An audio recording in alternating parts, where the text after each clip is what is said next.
Um, Question for both of you. Early on, it felt like you guys really started feeding off of each other's energy early in the game.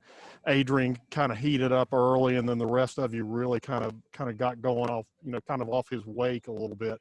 Talk about the energy you came out with today, and how much of that fed from the disappointment last night. Um, well, with these back-to-backs, it's a good thing for us. So we was able to come back and play the right way, play the way we wanted to. We know we didn't play good the night before, and coach just preached to us, next play and response. So we just wanted to come out and respond well and make up for what we didn't do last night.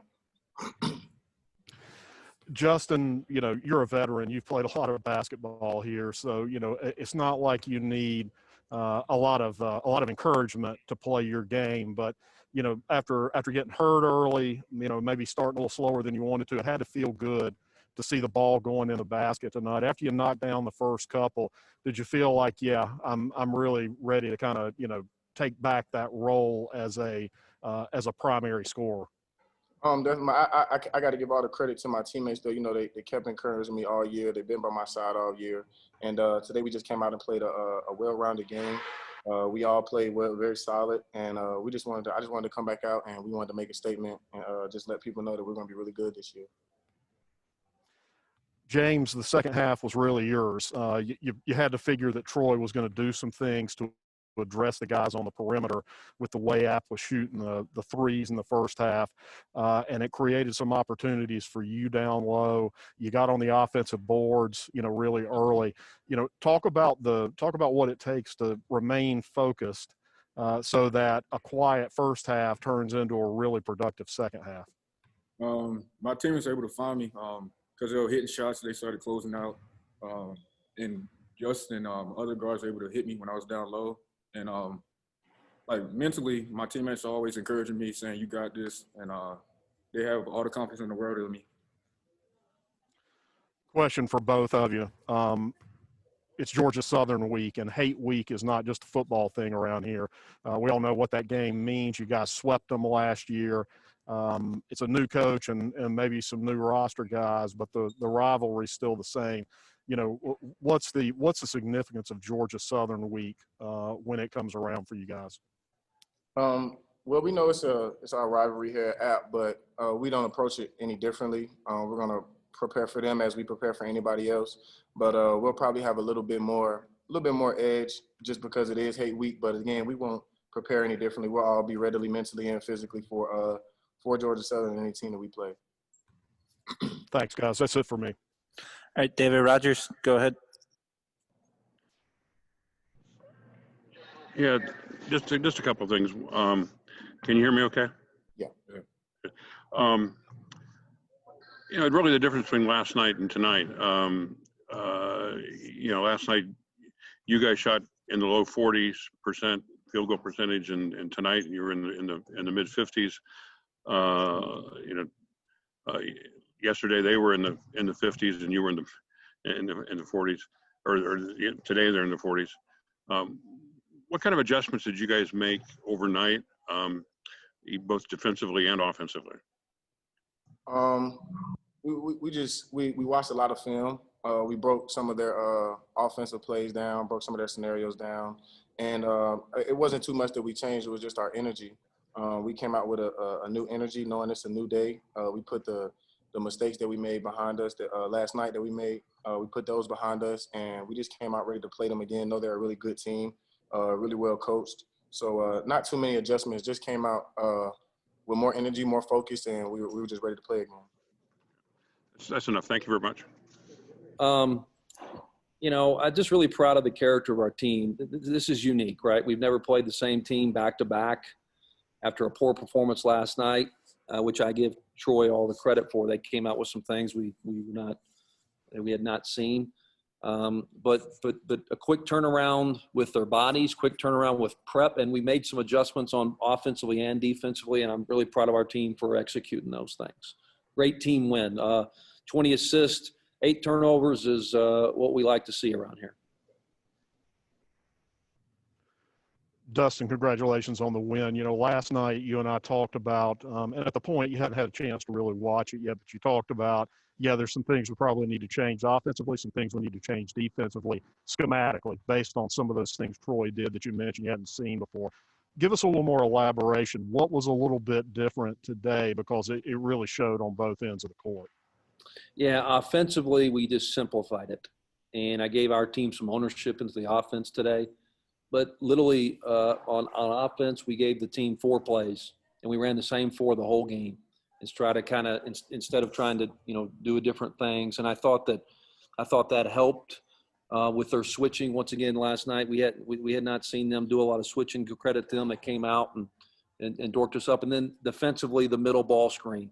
That was really giving us problems last night, especially when they were twisting it and then sometimes setting a flat and things like that. And so we made an adjustment there with our coverage, and it really, really helped. And so I credit our guys. I mean, like we can they embraced it and they bought into it and they repped it today and then they executed it. And so I'm really proud of our guys for doing that.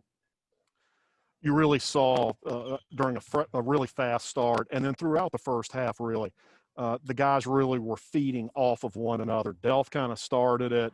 Gregory carried it over in the middle for a good bit. Justin was on fire at the end. You could just tell everyone was kind of feeding off of one another.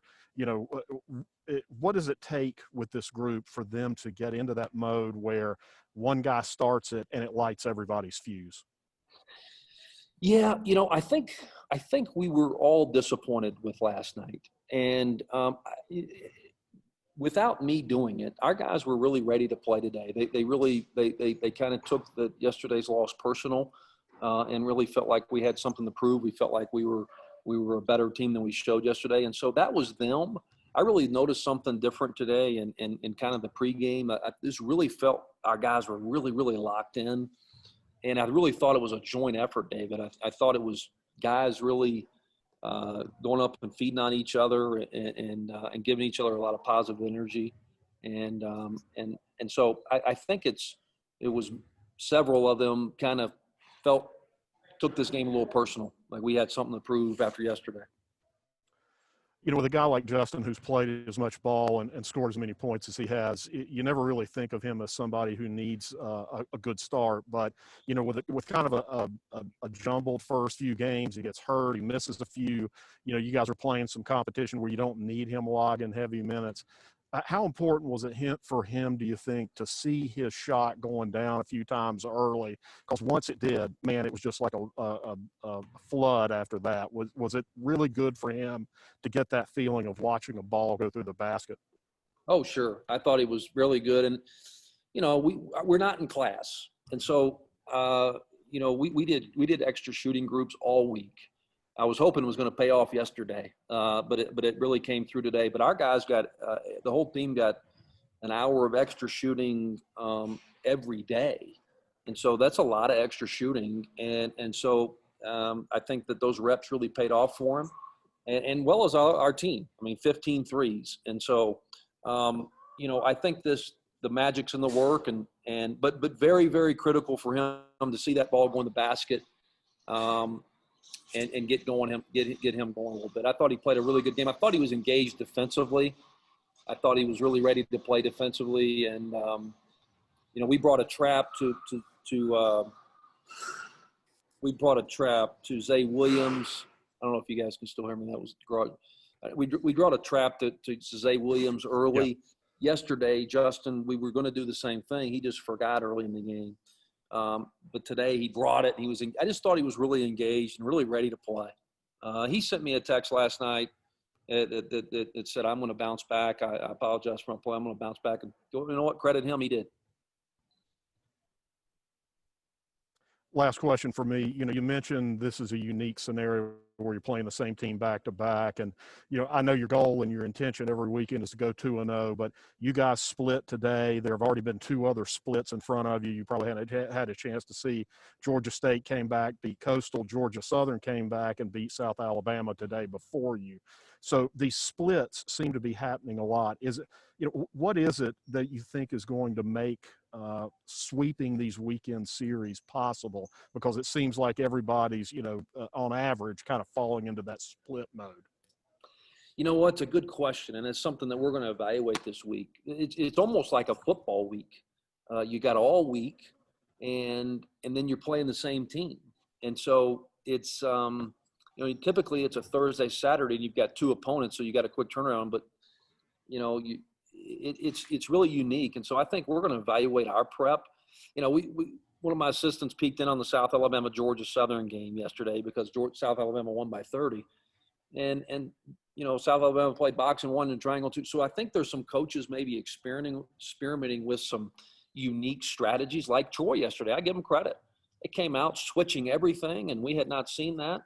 And so I think that you might see some kind of unique strategy, especially with you almost have 2 extra days of prep, and once again you're playing the same team. And so we're going to try to kind of evaluate what we're doing and with this week of prep, especially with no class.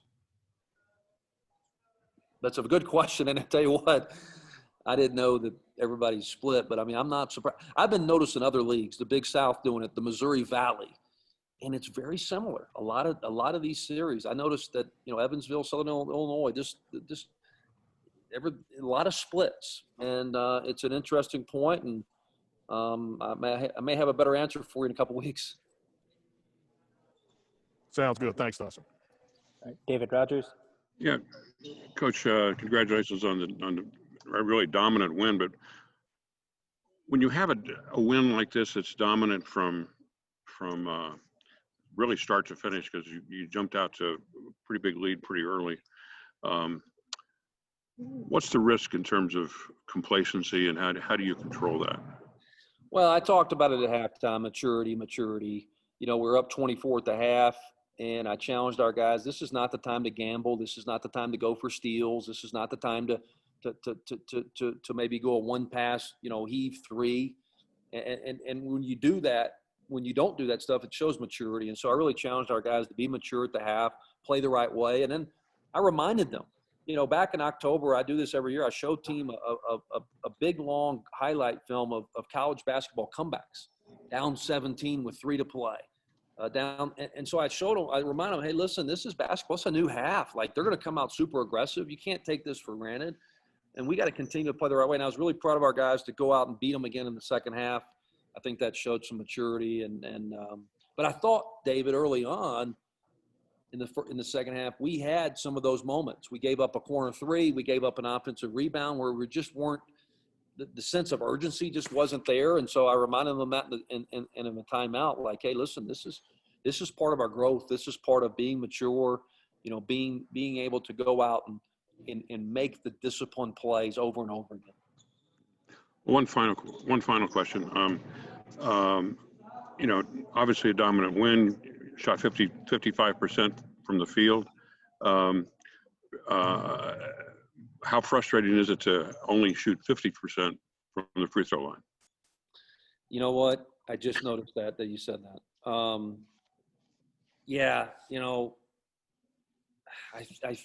I still feel good about our free throws. And so, yeah, it's interesting when you shoot better from 3 than the free throw line, right? I guess we'll take that. But, that's something that we've been pretty consistent with. We were top 10 in free throw percentage going into the day. I'm sure now we won't be.